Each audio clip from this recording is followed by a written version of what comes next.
Əvvəllər yox. Hə, əvvəl yox, indi hə. Əvvəl yox. Hə. Yəni indi hal-hazırda işçilər tərəfindən məsələn sizin fikrinizi söhbət əlbəttə biznes sahəsində söhbət gedir də. Burada bir ideyanın tənqidindən söhbət gedir də. İndi işdə kimsə xarakterini tənqid eləmir də. Yəni söhbət ideya. Siz bir ideya deyirsiniz, işçinin bir yəni köməkçiniz və ya da o sahədə mütəxəssis olan biri tənqid eləyəndə ki, bu mən bəyənmirəm, bu fikir düzdür. Siz ondan razılaşırsınız, uzlaşma olur yoxsa? Bir dəfə İbrahim bəy biz qoşmuşduq. Bizim bir seminarımız bir yox, ayda 2 dəfə seminarımız oldu öz işçilərimizlə. Orada ən önəmli, yəni aparıcı işçilər bir 15-20 nəfər olur bu miqdarda. Finansovi direktordur, direktor operasyonisti, upravляющийdir, menejerlərdir, yuristi, служба безопасности начальниkidir. Bunlar biz 2 ildir sistemli müşleniya haqqında bir seminar keçirdirik. Bu ne üçün lazımdır? Dedim o sistem işləməsindən sonra bizim düşüncələrimiz üstə düşən insanlar olmalıdır komandada. Biz onlarla 2 ildir, mən orada olanda offline eləyirdik, yəni özüm də iştirak edirdim. İndi online edirik. İbrahim'i də bir dəfə qoşdum, ona maraqlı oldu, o da iştirak edirdi, qulaq asdı. 3 saat keçirdik onu. Sistemli müşleniya, sistemli düşüncə və onu hissə öyrənirik və aldığımız biliyi işə təbliğ edirik.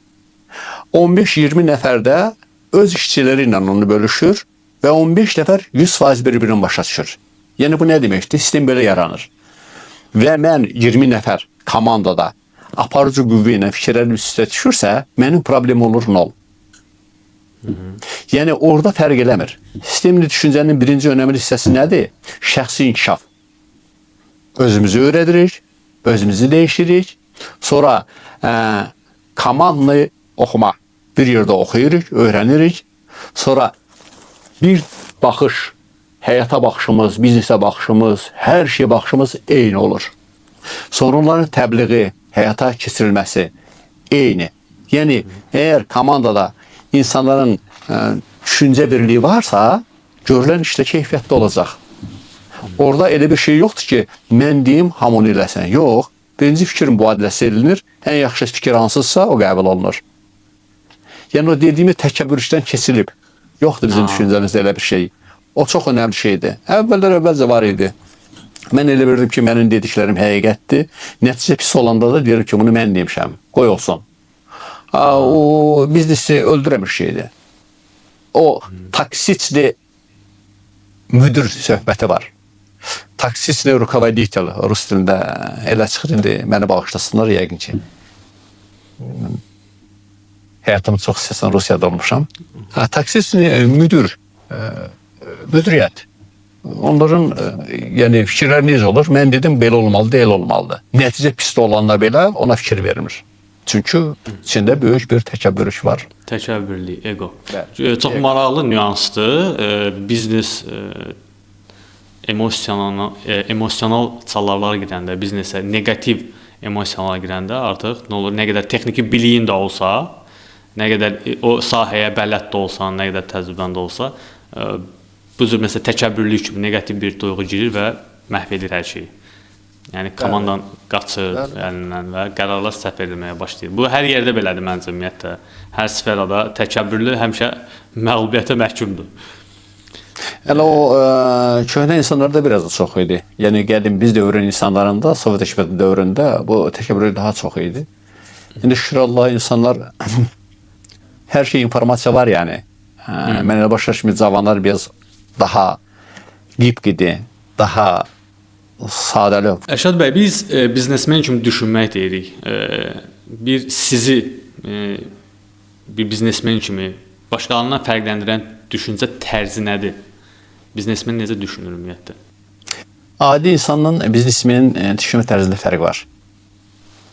Bütün insanlarda düşüncə var, amma fərqi ondadır ki, adi insan deyək, dövlət işində ya bir şirkətdə işləyir, o bilir ki, alacağı maaş nə qədərdir, hansı işi görəcək və ona uyğun planlaşdırıb ayı başa varır. Bunun səlahiyyətləri çox azdır. Bunu çox şey maraqlandırmır və rahat işini görür, evinə gəlir. Biznesmində xüsusiyyətlər tamam başqadır. Yəni, hələ o sıfırdan başlayanlar, biznesi yeni başlayanların onlar həyatları çox çətindir. Yəni, onlar işi tək götürüb yenidən başlayan zaman onlar fikirləşməməlidir. Mən səhər tezdən neçədə yerdən duracağam, yeməyimi yiyəcəm, yoxsa iş qalıb işə getməliyəm, iş neçədə qutaracaq, gün ortamı nə vaxt yiyəcəm, axşam evə nə vaxt gələcəm. Bu fikirlər startaplarda olmur. Onlar həyatın işə həsr eləyir ki, yerindən bir dəbəriş olsun. Bu bilirsən nəyə bənzəyir? O samolyotdan biri aeroportdan uçan zaman o samolyot durduğu yerdə gürüldəyir, səsi artır, sonra yerindən bir risk dəbərir, sonra uçur göylərdə oca rahat uçur. Biznesi sıfırdan başlayan zaman səndə o qədər emosiyalar yüksək olur ki, o qədər həvəs olur ki, sən gecələr pis yatırsan, bəzən nə vaxt yediyi unudursan, o bax o biznesin sıfırdan başlamana bənzər, samolyotun gürültüsü. Sonra biznes qaydasına sistem yaranandan sonra, struktur olandan sonra sən rahat olursan. Əvvəl imaj yaradırsan, sonra imaj sənə işləyir. Əvvəl onu yaratmaq lazımdır. Bu sadə insanlarda ona ehtiyac yoxdur. Onlar bilir ki, maaşı nə vaxt alacam, hara xərcləyəcəm, rahatdırlar. Biznesmen həyatı biraz mürəkkəb. O çətindir. Xaotikdir biraz da. Bəzən elə olur ki, deyirəm, axı depressiya düşür. Bəziləri çıxa bilmir. Bəziləri həyatını itirir. Ailəsini dağıdır. Çünki sistemi yarada bilmədiyindən. Yaxşı olar ki, biznesmen həmişə sistemli işin qursun. Sistem olan zaman onun ailəsi də durur, özü də rahat olur, işçilər də komanda şəkildə işləyə bilir. Bu çox önəmli şeydir. Bunun haqqında çox danışmaq olar. Vaxt olsa bir vaxt danışarıq o haqqında. Bayaqlar bir podkastın əvvəlində dediniz, motivasiya haqqında danışdınız. Dediniz ki, motivasiya olmayanda bizi hərəkətə keçirən şey məsuliyyətdir. Sizin özünüzün spesifik bir şeyiniz var ki, sizi o hərəkətə gətirir. Sizi və yaxud da ki, motivasiya olmayanda, daha doğrusu sualı daha düzgün verim, motivasiya olmayanda o getdi, başqa məsuliyyətdən başqa bir şey var sizi hərəkətə gətirən. Motivasiyamız olmayanda necə davam edirsiniz? Motivasiya haqqında o qədər danışıblar ki, bu cavanların başda o ilişib qalıb. Motivasiyam yoxsa mən nə işi görərəm? Ya deyirlər ki, sevdiyin işi gör. Tamam, əgər mən nə bilim ki, hansı işi sevirəm, bilsəydim nə yaxşı olardı, buna bir sadəlövçəsindən yanaşmaq lazımdır. İşini sevən işi gör, motivasiya yarat. Mənim gördüyüm işlərin çoxunda mən heç sevmədiyim işi görmüşəm. Bizdə bilirəm ki, Azərbaycandan Qazaxıstana təyinatına gedəndə güclü bir motivasiyam var idi. Ondan sonra motivasiya olmadı ki. Sovet hökumət dağıldı, biz olduq sıfır. Sonra 91-dən 98-ci iləcən biraz kiçik bizneslərlə məşğul olduq, yığdımırız, biraz pullar var idi. 98-ci ildə oldu default. Yəni dollar 6 kursundan oldu 25, 500% öldü əlimizdəki pul. Olduq yenə sıfır. Yəni olan, yığdığımız pul insana motivasiya edirsə, o da getdi. Onda biz nə etməliyik? Dayanmalıyıq? Yox. Nəsə səni inkişafa aparmalıdır. O dediyim səlahiyyətlərimiz ailə qarşısında, həyat qarşısında çox önəmli şeydir. Dediyim kimi, motivasiya gəlir, gedir. Emosiya gəlir, gedir. Bununla biznes qurmaq olmaz. Amma gördük ki, səlahiyyətlər üstünə qurursan və bilirsən nə istəyirsən, sənin məqsədin bəllidirsə, sən o məqsədə çatmaq üçün əvvəlcədən qəbul etməlisən ki, motivasiyan olsa da, olmasa da sən o işə, o nailiyyətləri əldə etməlisən. Ora baxmalısan. O vaxt motivasiya yox, önəmli olan sənin səlahiyyətləri və nailiyyətlərin olacaq. Bunu tərəzənin bir gözünə qoyub, Babək müəllim, belə baxmaq lazımdır. Motivasiya yoxsa sənin səlahiyyətlərin, nə istədiyin? Bura baxan zaman görürsən ki, motivasiya həqiqətən işlədə bilər. Biri gəldi, sənə bir yarım saat dərs deşdi, motivasiyan qalxdı. O getdi, sənin motivasiyası öldü. Bundan sən biznes qura bilməzsən, ancaq səlahiyyətlər vacib. Kədərli olanda da, sevincli olanda da, xəstə olanda da, sağlam olanda da biz bir şey ediriksə də, mən düşünürəmsə, yəni istənilən ruh halında onu ediriksə mütləq onda uğur var. Orada o şeydə uğura çatma ehtimalımız məncə yüksəkdir. Yəni orada duyğularımıza baxmasaq, həyat tərzimizə, xəstə olmağımıza, sağlam olmağımıza və sair bu şeylərə siz demişkən və sonuna qədər o istək. Ona babək mənim həyat tərzidir. İnsan xəstələnə də bilər, gün kefi yaxşı da ola bilər, hava pis də ola bilər, dövlətin ekonomikasında problem də ola bilər, sənin gördüyün işlərdə problem ola bilər. Bunların hamısı sənin motivasiyanı əldən alan şeydir. Amma sən nə istəyirsən, məqsədin nədir? Məqsədivə bax. Deyirlər, insanı pul motivasiya edir. Əlbəttə edir. Pulu nə gətirir? Sənin elədiyin işlər. Sən o Başqa işləri... dediyimiz kimi də pul da getsə bəs necə? Çox gözəl nümunə verirsiniz. Pul da itdi, default oldu və s. Onda nə olacaq motivasiya? Bəli, ona belə baxmaq lazımdır ki, sən nə istəyirsən? Nə istəyirsən mən? O istədiyin şeyə nail olmaq üçün problemlər olacaq. Sən də onları keçməlisən. Hər problemə qalib gəldikcə sənin daxilində bir qüvvə əmələ gəlir, inam əmələ gəlir. O inam artdıqca sən də motivasiya şəklində o işləri görürsən. O dahi insanların bir sözü var, deyir, sən əlində gördüyün işi gözəl gör, nəticə özü olacaq. Motivasiya axtarma, əlində gördüyün işi gözəl gör, nəticə öz səni tapacaq. Biz dedik ki, hansı ruh halında olmaq lazımdır, biznes sistemli idarəsindən danışdıq, pozitiv tərəflərindən. Bilmək istəyirəm ki, ümumiyyətlə, biznesi məhv eləyən zəif düşüncə nədir? Hansı bir düşüncə tərzi, hansı düşüncədə olmaq biznesi məhv eləyir? Əgər sən bir işi görürsən, bir problemlə üzləşirsən, sonra deyirsən, yəqin bu iş yox, başqa bir şey. Görsəm daha yaxşı olar. Bunu bıraxırsan, keçsən başqa işə, biraz da orada məşğul olursan, sonra orada da problemlə üzləşirsən, deyirsən, yox, bu da mənim iş deyir, başqa bir işə başlayayım. Bu şəkildə bir addım qabağa, bir addım sağa, bir addım sola və yerində qalırsan. Bu zəif düşüncənin Davamlılıq olmur. düşüncənin əlamətləridir bax. Çox insanlarda çox böyük bir bəla gətirən şeydir. Amma alınmayan iş də sənin üçün önəmli olan odur ki, sən onu axıracan görməlisən. Və bir gün görəcəksən ki, sənin oradan alətlərin aldı. O dediyim derin düşüncəli, dözümlü insanların tutduğu yoldur. Biznes oradan başlayır sıfırdan, sonra nəticələr olur, sonra sistem qurursan, sonra sənin bir imicin, brendin olur, sonra da brend o imic sənə işləyir. Qısa məzmunu bu yəni.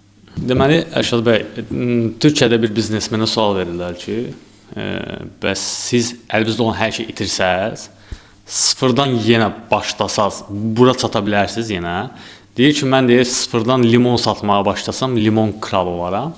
Mən bilmək istəyirəm ki, Ərşad bəy, yəni siz eləyərsiniz deyə verməyəcəm sualı. Mən belə verəcəm sualı ki, Ərşad bəy indi sıfırdan başlasaydı, ilk bir ildə nə edərdi? Qəşəng sualdır. Babək müəllim, elə bil ki, mən təsəvvür edirəm ki, elə bil ki, mənim heç nəyim yoxdur. Nə kapitalım var, nə işim var, amma bir iş görmək istəyirəm. Mən nə edərdim? Birinci, hansı iş mənə xoşsa, o işin kim gördüyün maraqlanardım, kim o işi görür. Gedib onun yanında işə düzələrdim. Bir neçə ay orada işləyərdim. Və bərabər o qədər özüm orada işimi gözəl görərdim ki, mən mütləq müdiriyyətin fikrini cəlb edərdim. İşimə görə. Sonra oradan istəyərdim ki, mənim maaşım artsın və müraciət edərdim. Yaxşı işçini heç kim işdən çıxartmır. Ya ona yeni iş təklif edir, maaşını qaldırır, ya da ona gözlə deyir. Sən işi yaxşı görüb, həm də təcrübə toplayıb, başqa bir iş istəsən, sənə mütləq orada iş verəcəklər. Daha yüksək bir səviyyəli iş, artıq maaşla. Sonra sənin nəyin olur? Kapitalın olur, pul yığırsan, həm təcrübən olur, həm də bilmədiyi oradan öyrənirsən. Bir kapital yığdın, təcrübə yığdın, Ona uyğun gedib kiçik bir iş görürsən. O işi də sıfırdan başlayırsan, uje təcrübən var, qorxun yoxdur, kapitalın var. Gördüyün işin mütləq nailiyyətlərin olacaq. Bu da sıfırdan işinizi qurmaq olar. Gözəl. Biz düsturu belə deyə bilərik, az bir kapital və təcrübə, yəni o iş haqqında bilik. Bəli, yəni ilk bizim bir partnyorla Dubayda restoran biznesi proyektimiz var, açılmalıdır. Onu oraya giden zaman sen git dedim bir 6 ay orada bir işle. Git bir yerde işe düzelt. Tecrübesi restoran biznesinde var. Ama Dubai'de değil, Rusya'da. O gidip orada bir 6 ay işlemelidir. Öğrenmelidir şeyi. Bütün sistemin içinde olmalıdır. Onun rahatçasına itki olmadan, problem olmadan o işi rahat görebilir. Daha tecrübeli adam başka ülkeye giden zaman oranın bu havasını bilmir. Bəli. Onun ölkənin tələbələrini bilmir. Vergi təcrübəsi yoxdur. Orada vergilər necədir? Hansı problemlə üzləşəcək? İşin içində işləyən zaman bilirsən bu xırdalıqları. Niyə də yox? Möhtəşəm düsturdur. Mən bu uğurun formullarından biridir məncə. Yəni işi öyrənmək, təcrübə keçmək orada və o işdə işləyərək qazandığın bir kapital. Babək müəllim, mən bunu biraz lap sadəlövcəsinə deyirəm ki, insanlar dinləyən zaman başa düşsün. Yəni indi biznes haqqında ilə danışırlar, xarici terminlərdən istifadə edirlər. Milyardlardan danışırlar. Bunların yeridir. Yəni insanlar biznesi quran zaman bunlara o fundamentlə necə qurmaqdan söhbət etmək lazımdır. Azərbaycanda bu dəqiqə yəni biz bilirik minimal maaş 400 manatdır və o maaş işləyənlər var. Və bizə baxanlar indi bu biznesmen danışıcı mən qulaq asım nə söyləyənim deyən adam buna ehtiyac olan adamdır da və biz onlarla terminlərlə danışaq, o da heç nə başa düşməsin və s. Biz onun başa düşəcəyi dildə, yəni elə həyatın özüdür, biznes elə həyatın özüdür da, burada terminlərə nə ehtiyac var. Möhtəşəm izah edirsiniz həqiqətən. Babək müəllim, mən sizə lazım olsa Moskvada biz bir seminar keçirirdik. Mənim burada kiçik bir çıxışım var. Amma rus dilindədir. Maraqlı olsa yollayaram, baxarsınız. Oradan bir 120 nəfər Rus milləti idi. Bir dənə Azərbaycanlı var idi orada.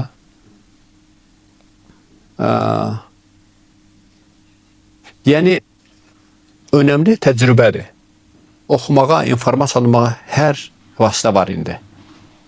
Amma şəxsi təcrübəni danışmaq və göstərmək gənc nəsil üçün o lazımdır. Gənc nəsil qorxutmaq lazım deyil. Mütləq. Yəni biznik böyük bir şey göstərirsən, insan olan qalan motivasiyası deyir ki, yəni bu mənim iş deyil. Bu mənim başıma gəlib, yəni. Mən Qazaxstanda gəlib Rusiyadan mal aparırdım. Vagonlarla kampaniya mal gəlirdi. Elə belə bax deyirdim, görürsən vaxt ola bilər ki, mən bunların gördüyü işin yarısını görə bilim. Amma şükür Allaha o kampaniyaların bəziləri bankrot oldudan biz qalır.